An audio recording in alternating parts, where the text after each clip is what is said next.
Okay, number 3. The table shows the number of daylight hours in Hamilton, Ontario on the first of each month for one full year. Create a scatter plot of the data and draw the curve of best fit. Okay, so let's take a look here. I need to be able to go from January, which we will call, shall we call that 0 or we put it at 1 for the first month? 1, you want it to be 1? That means that we'll have a little gap here. We can do that. Yes, sir, we can.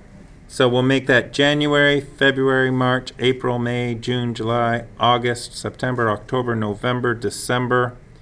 Yeah, that'll work. So 1st, 2nd, 3rd, 4th, 5th, 6th, 7th, 8th, 9th, 10th, 11th. Because I'm a math guy, and math guy is going to use the number. Now, going up. My lowest I want to have is 9.1. The highest I want to have is 15.3. So let's see.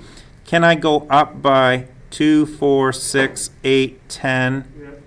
Okay, could I go up by ones? 1, 2, 3, 4, 5, 6, 7, 8, 9, 10, 11, 12, 13, 14, 15. Yes, it looks like I can go up by ones even. So daylight hours, this will be 1 hour, 2 hours, 3 hours, 4 hours, 5 hours, 6 hours, 7, 8, 9, 10, 11, 12, 13, 14, 15 hours, and a little bit more, 16 hours. Okay, so these are daylight hours.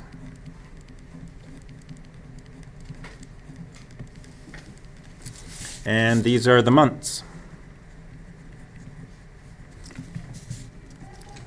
I'll zoom in a little bit. And I'm going to plot points here, guys. So what I'm going to do is I'm going to take January and I'm going to go to 9.1 approximately. So January 9.1, about there. February 9.9, about there. March 11.2.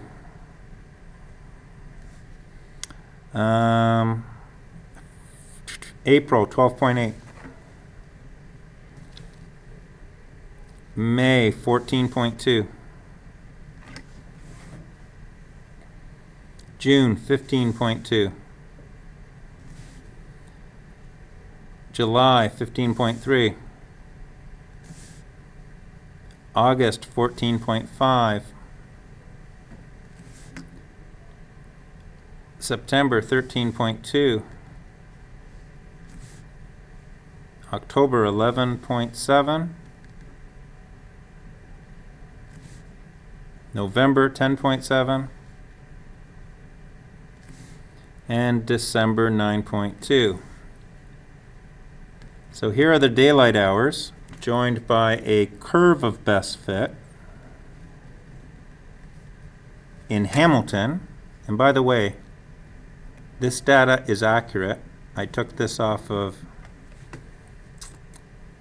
and what do you think is going to happen? I took it off of the Weather Network. This is going to come back up. And what do you think is going to happen here? This is going to start coming back up.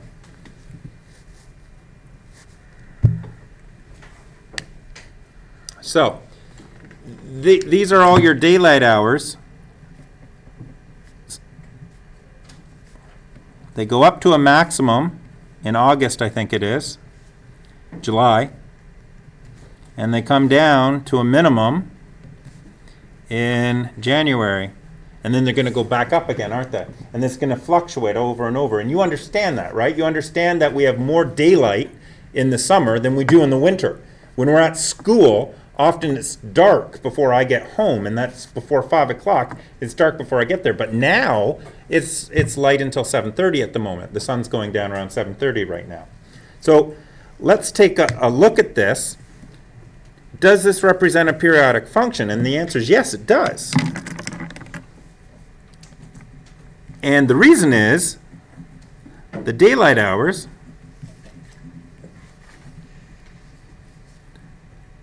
will repeat in the same pattern every 12 months. And that'll just keep going and going and going and going and going. Every 12 months we'll have this pattern of our daylight hours. Now what's the date today? The date today is October, so that's the 10th month.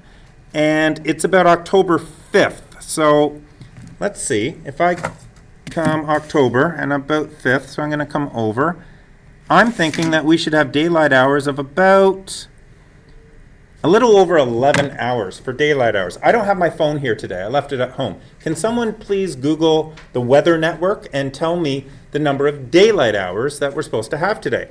I'm going to pause the video and let you guys do this at home.